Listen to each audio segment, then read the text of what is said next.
¿Cuál es la experiencia más aterradora por la que has pasado? Me robaron a punta de pistola en 2001. Vivía en las afueras de Detroit y trabajaba en ACO Hardware como cajero principal. No sé si todavía hacen esto porque ya no vivo en Michigan, pero solían tener estos volantes semanales que siempre tenían un cupón para alguna oferta ridícula, como por ejemplo 10 centavos de dólar por un cortador de cajas. Era muy común que la gente viniera solo para obtener su cupón y nada más. Así que sucedió un sábado muy ocupado, justo después de la pausa para el almuerzo, y acababa de regresar a mi caja. Teníamos largas filas, así que entré en la zona de cajas rápidas, tratando de sacar a la gente sin ser descortés. Un tipo se acercó y puso un paquete de bombillas por $1.50 con su cupón en la cinta transportadora. Sonreí, le pregunté cómo estaba, e inmediatamente abrí la caja cuando vi que sacaba su dinero. Lo siguiente que supe es que se estaba abriendo el abrigo, apuntándome con una pistola y diciéndome, dame todo tu dinero. Lo primero que pensé fue, ¿por qué tiene esa pistola de juguete y por qué me está apuntando? Me quedé allí mirándolo confundido. Esto lo enfureció y agitó la pistola, la empujó más cerca de mí y repite, dije que me des tu maldito dinero. Luego me di cuenta de que era un arma real y creo que simplemente mi mente quedó en blanco. Saqué todo el dinero de mi caja y se lo di a él, y luego salió corriendo por la puerta principal. Me quedé allí y mi compañero de trabajo al otro lado del camino comenzó a llamarme por mi nombre hasta que finalmente le dije, creo que alguien me acaba de robar. Más tarde, después de la declaración con la policía, mis compañeros de trabajo y yo supusimos que era un amigo de alguien que trabajaba allí, porque sabían que tenían que robarme a mí, ya que por ser el jefe manejaba las cajas con más dinero. Hasta donde yo sé, nunca lo atraparon. No creo que el ladrón de un negocio fuera una prioridad para la policía. Mi hijo tuvo su primera convulsión mientras conducía. Estaba en el asiento trasero y escuché un ruido. Miré por el espejo retrovisor y estaba convulsionando y le salía sangre por la boca. Luego se derrumbó y pensé que había muerto. Hasta el día de hoy, no sé cómo pude salir de la autopista, llamar al 911 y controlar su pulso. El 29 de noviembre ya cumple 7 años sin convulsiones, pero ese día cambió mi vida para siempre. Encontrar a mi padre muerto después de que se quitó la vida. Su habitación nunca había estado tan silenciosa. Entré y lo vi boca abajo, azul, con orina por todo el piso donde él mismo se había orinado después de su muerte. Estaba en completo shock y nunca olvidaré tocarlo para tratar de despertarlo. A pesar de que supe tan pronto como entré en la habitación que estaba muerto, mi mente se negó. Sentir su quietud fue el momento más aterrador de mi vida y no recuerdo mucho después de eso. Luego de que haces clic en tu cabeza que esta persona se ha ido, la culpa y el dolor se apoderan de ti. Los días previos a su suicidio estuvieron llenos de miedo y ansiedad ya que él tuvo un intento de quitarse la vida antes y sabía en el fondo que llegaría un día y no habría nada que pudiera hacer para detenerlo. Ese sentimiento de desesperanza es difícil de expresar con palabras. Mi esposo me llamó para decirme que su hermano mató a sus padres y que tenía que sacar a los perros de nuestra casa de inmediato en caso de que su hermano se acerque a nuestro hogar. Afortunadamente una vecina me dio refugio a mí y a mis perros hasta que mi esposo volviera. El hermano también provocó varios incendios en toda la ciudad, incluida su propiedad y la de sus padres, y luego se suicidó en un enfrentamiento con la policía. Estaba mentalmente enfermo y había estado luchando por eso. No sabemos qué lo desencadenó, si es que hubo algo. Este verano estaba haciendo un trabajo de exploración minera en Alaska, en una cordillera muy lejana. Estaba trabajando en un sitio de perforación donde se había visto un oso pardo en la plataforma ese mismo día y, naturalmente, estaba un poco nervioso. Estaba colocando algunos cables a través de una maleza muy gruesa, no podía ver a través de ella, y de repente escuché un animal muy grande cerca y olí el típico olor a oso como de perro mojado. Antes de que tuviera tiempo de reaccionar, el cable se arranca de mis manos y se arrastra hacia la maleza. Me estaba volviendo loco tratando de alcanzar mi arma y este enorme toro caribú asoma la cabeza y me mira y luego se alejó sin hacer nada más. Es cáncer, lo siento. Tenía 34 años y me acababa de casar unos meses antes. Estaba en estadio 2, era un carcinoma dáctil invasivo triple negativo de grado 3. Ahora estoy bien, el tratamiento fue exitoso. Pero 3 años después, me enteré de que mi esposo me engañó. Nos vamos a divorciar y mi única oportunidad de tener hijos, después de que la quimioterapia me dejó infértil, sigue siendo con los 2 embriones almacenados actualmente en un congelador que dejé por un tratamiento. Entonces ahora tengo que decidir si quiero estar atada al hombre que arruinó todo y me traicionó al tener hijos con él. Pero también es mi única opción si alguna vez quiero quedar embarazada.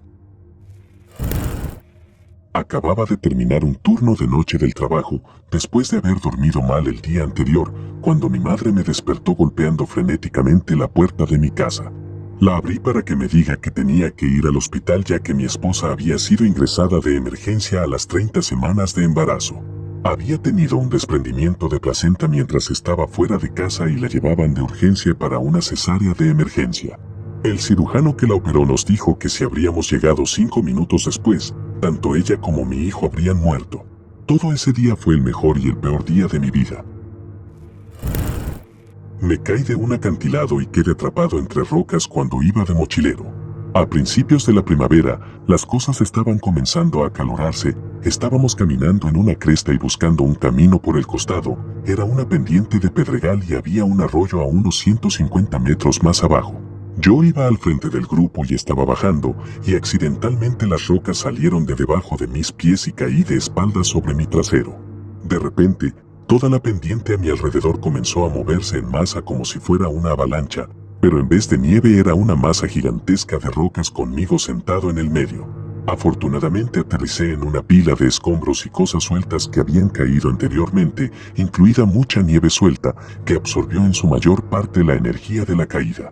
La saqué bastante barata, estaba embarrado con muchos rasguños y magulladuras, un hombro separado y el coxis roto, pero pude salir caminando.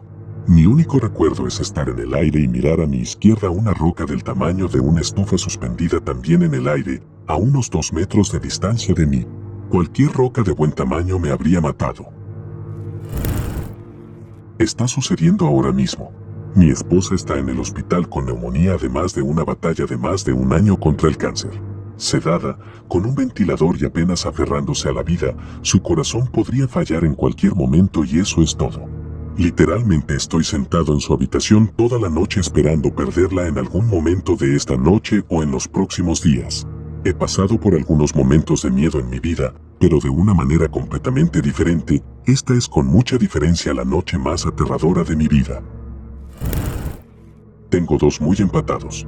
Recibir un disparo cuando el arma de nuestro vecino se disparó accidentalmente y la bala atravesó la pared compartida entre nosotros, cortando una línea eléctrica, apenas alcanzando mi cabeza, rebotó en mi pecho y aterrizó en el otro lado de la habitación. La sola idea de lo que podría haber sido si hubiera estado 1 centímetro más a la izquierda es aterradora. Y la otra, el pedal del acelerador se atascó mientras conducía a casa desde el funeral de mi madre. De alguna manera me las arreglé para detener el auto y apagarlo, pero iba a 85 kilómetros por hora yendo cuesta arriba. Si se hubiera atascado 2 kilómetros antes, me habría caído por un acantilado junto al mar, llevándome a mi tía, a mi prima y a mi hija de 9 meses conmigo. Algunos policías corruptos me metieron en la cárcel diciendo que mi hijo no era mi hijo. Me pusieron allí por fraude a la asistencia social, ya que estaba obteniendo cupones de alimentos para los 2 en vez de mi hijo solo. Tuve que pasar meses en la cárcel porque no podía pagar la fianza y me negué a llegar a un acuerdo, exigiendo un juicio conjurado porque simplemente mi hijo era mío. Todo esto mientras trataba de recibir tratamiento para un tumor importante, lo cual la cárcel hizo retrasarlo durante meses. Después de eso, no pude pagar tanto el tratamiento del tumor como un lugar para vivir, así que me quedé sin hogar después de la cárcel por un tiempo. Todavía siento los efectos de eso una década después. Esto no me pasó a mí, pero le pasó a mi mamá. Así que mi madre estaba embarazada de unos 7 meses y mi padre estaba en la casa de mi abuela con mis 2 hermanos mayores porque mi madre no se sentía bien. Así que mi mamá estaba durmiendo cuando de repente sintió que algo le tocaba el pie. Pensó que era nuestro gato en ese momento y no hizo caso al asunto.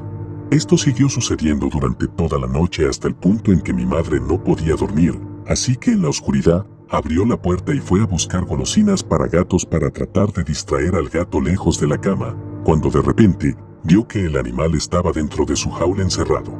Dijo que estaba increíblemente asustada, pero decidió ir a la casa de nuestros vecinos porque tenía un mal presentimiento. Pasó casi una hora cuando de repente se oyeron varios disparos.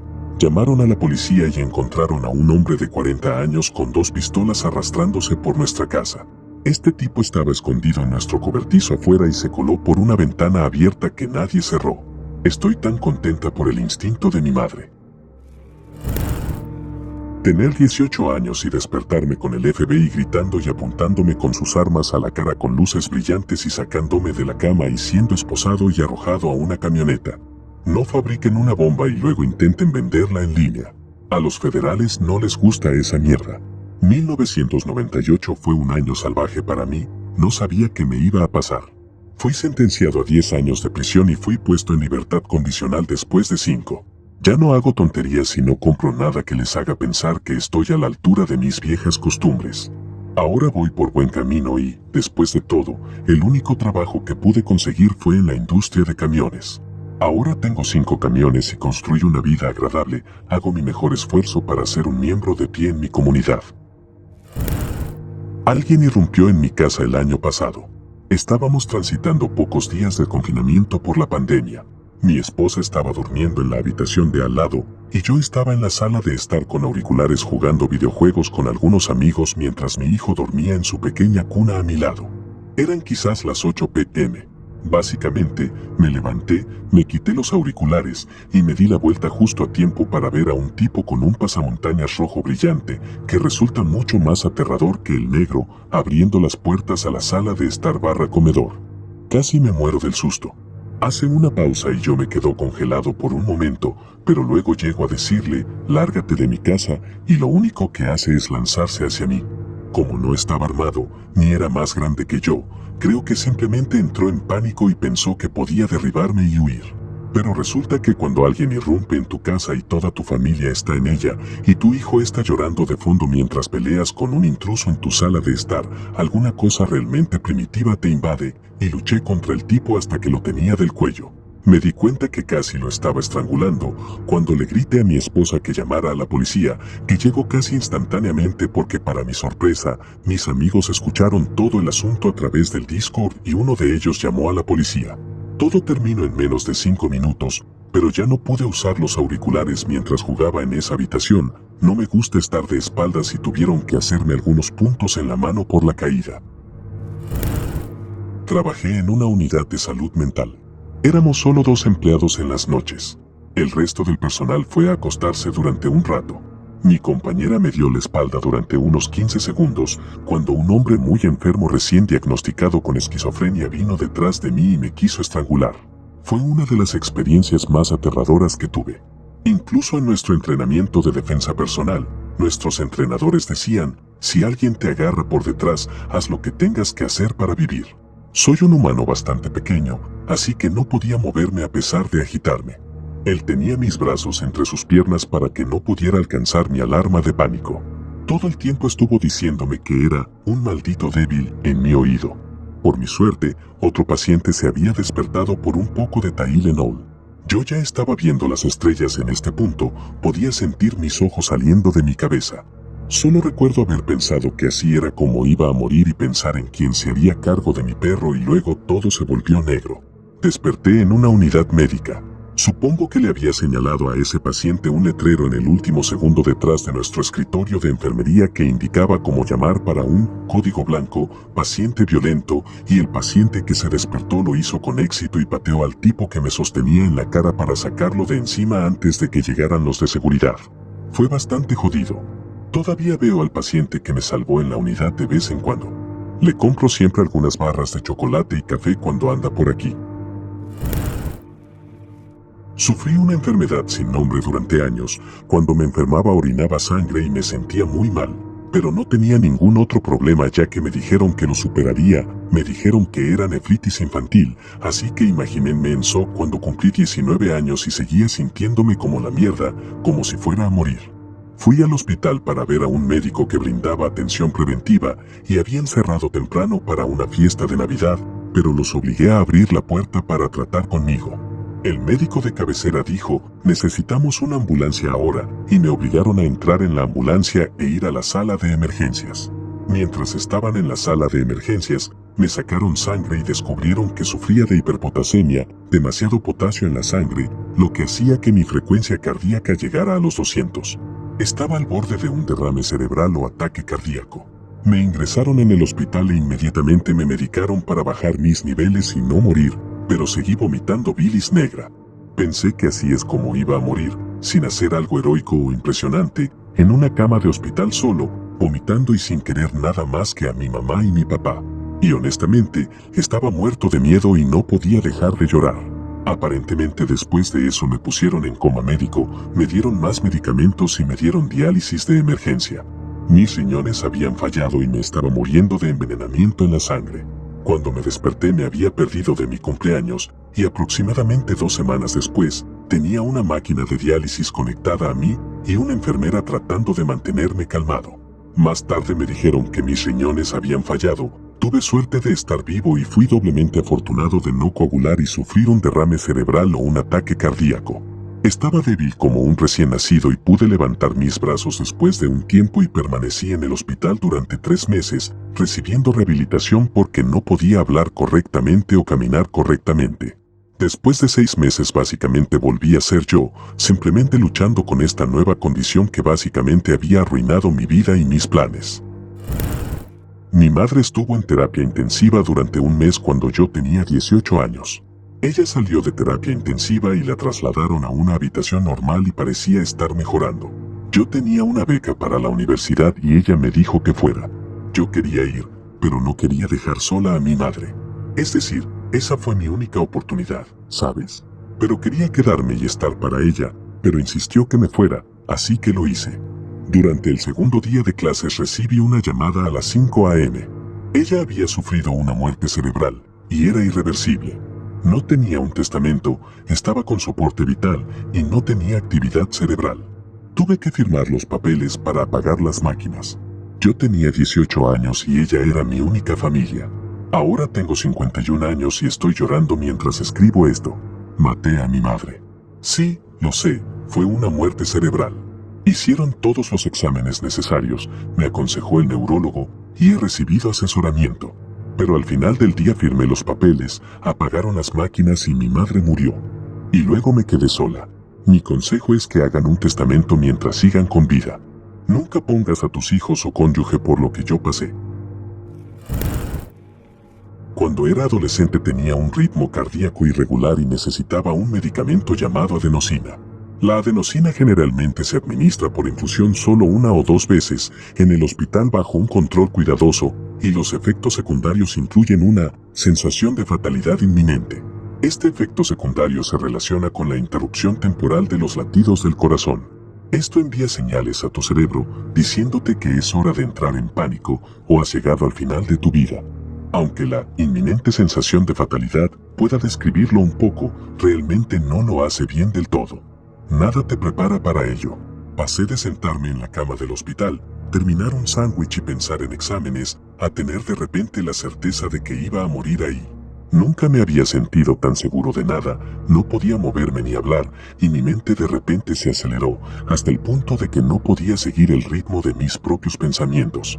Fue similar a lo que escuchas sobre tu vida pasando ante tus ojos. Mi cerebro se estaba ahogando y me decía que encontrara más oxígeno, aunque respiraba bien. De repente estaba seguro de que esto era una pesadilla, que este hospital era falso y que todos los médicos y enfermeras eran actores, y estaba envenenado. Luego todos estos síntomas terminaron en segundos. No he tenido un solo problema cardíaco desde entonces.